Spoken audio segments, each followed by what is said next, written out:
ನಮಸ್ಕಾರ ಕರ್ನಾಟಕ. ಗೃಹಲಕ್ಷ್ಮಿ ಯೋಜನೆ ಬಗ್ಗೆ ಒಂದು ಹೊಸ ಅಪ್ಡೇಟ್ ನ್ಯೂಸ್ ಬಂದಿದೆ. ತಿಳಿಯಬೇಕೇ? ಹಾಗಿದ್ದರೆ ಈ ವಿಡಿಯೋವನ್ನು ಕೊನೆಯವರೆಗೂ ನೋಡಿ ಮತ್ತು ನಮ್ಮ ಚಾನೆಲ್ ಅನ್ನು ಲೈಕ್ ಮಾಡಿ, ಸಬ್ಸ್ಕ್ರೈಬ್ ಮಾಡಿ. ಬನ್ನಿ, ಗೃಹಲಕ್ಷ್ಮಿ ಬಗ್ಗೆ ನಾವು ಈಗ ನೋಡೋಣ. ಗೃಹಲಕ್ಷ್ಮಿ ಹಣ 3,000 ರೂಪಾಯಿಗೆ ಏರಿಕೆ ಮಾಡಲು ಸರ್ಕಾರ ಯೋಚಿಸುತ್ತಿದೆ. ಹೌದು, ಕರ್ನಾಟಕದಲ್ಲಿ ಕಾಂಗ್ರೆಸ್ ಪಕ್ಷ ವಿಧಾನಸಭೆ ಚುನಾವಣೆಯಲ್ಲಿ ಅಧಿಕಾರಕ್ಕೆ ಬರಲು ಸಹಾಯ ಮಾಡಿದ್ದೇ ಈ ಗ್ಯಾರಂಟಿ ಯೋಜನೆಗಳು. ಈ ಗ್ಯಾರಂಟಿ ಯೋಜನೆಗಳ ಪೈಕಿ ಗೃಹಲಕ್ಷ್ಮಿ ಪಾಲು ಬಹಳ ದೊಡ್ಡದಾಗಿದೆ. ಇನ್ನು ಗೃಹಿಣಿಯರು ಇದರಿಂದ ಸಾಕಷ್ಟು ಲಾಭ ಕೂಡ ಪಡೆಯುತ್ತಿದ್ದಾರೆ. ಹೀಗಿದ್ದಾಗ ಗೃಹಲಕ್ಷ್ಮಿ ಯೋಜನೆ ಬಗ್ಗೆ ಹೆಚ್ಚಿನ ನಿರೀಕ್ಷೆಗಳು ಕೂಡ ಹೆಚ್ಚಾಗಿದ್ದವು. ಹೀಗಿದ್ದಾಗಲೇ ಗೃಹಲಕ್ಷ್ಮಿ ಹಣ 3,000 ರೂಪಾಯಿಗೆ ಏರಿಕೆ ಮಾಡಲು ಈಗ ನಿರ್ಧರಿಸಲಾಗುತ್ತಿದೆ. ಇನ್ನು ದೇಶದಲ್ಲಿ ಕಾಂಗ್ರೆಸ್ ಪಕ್ಷ ಇನ್ನೇನು ಮುಗಿದು ಹೋದ ಅಧ್ಯಾಯ ಅನ್ನುವಾಗಲೇ ಕನ್ನಡಿಗರು ಹೊಸ ಹುಟ್ಟು ನೀಡಿದ್ದಾರೆ. ಗ್ಯಾರಂಟಿ ಯೋಜನೆಗಳ ಮೂಲಕ ಕರ್ನಾಟಕ ಕಾಂಗ್ರೆಸ್ ಸರ್ಕಾರ ದೇಶಾದ್ಯಂತ ಹೊಸ ಸಂಚಲನನೇ ಸೃಷ್ಟಿ ಮಾಡಿತ್ತು. ಅದರಲ್ಲೂ ಗೃಹಲಕ್ಷ್ಮಿ ಯೋಜನೆಯು ಸಾಕಷ್ಟು ದೊಡ್ಡ ಪ್ರಮಾಣದಲ್ಲಿ ಸದ್ದು ಮಾಡಿದ್ದು ಅಲ್ಲದೆ ಬೇರೆ ಬೇರೆ ರಾಜ್ಯಗಳಲ್ಲೂ ಕೂಡ ಈ ಯೋಜನೆ ಜಾರಿಗೆ ಆಗಬೇಕೆನ್ನೋ ಬೇಡಿಕೆ ಇಡಲಾಗುತ್ತಿದೆ.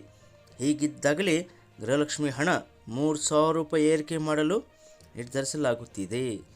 ಹೌದು, ಕರ್ನಾಟಕದಲ್ಲಿ ಕಾಂಗ್ರೆಸ್ ಅಧಿಕಾರಕ್ಕೆ ಬಂದು ಇನ್ನೇನು 2 ವರ್ಷ ತುಂಬಲಿದೆ.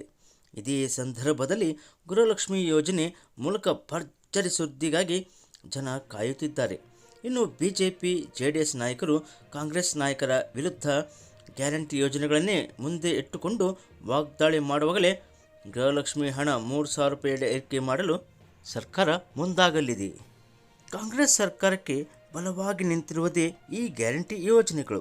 ಇದೇ ಕಾರಣಕ್ಕೆ ಗೃಹಲಕ್ಷ್ಮಿ ಯೋಜನೆಯನ್ನು ಮತ್ತಷ್ಟು ಎತ್ತರಕ್ಕೆ ತೆಗೆದುಕೊಂಡು ಹೋಗುವ ನಿರೀಕ್ಷೆಗಳು ಕೂಡ ಇವೆ. ಇಂಥ ಪರಿಸ್ಥಿತಿಯಲ್ಲಿ ಗೃಹಲಕ್ಷ್ಮಿ ಹಣ 3,000 ರೂಪಾಯಿಗೆ ಏರಿಕೆ ಮಾಡಲು ಈ ಸಮಯದಲ್ಲಿ ಸಿಎಂ ಸಿದ್ದರಾಮಯ್ಯ ಅವರ ಸರ್ಕಾರ ಚಿಂತನೆ ನಡೆಸಿದೆಯಂತೆ.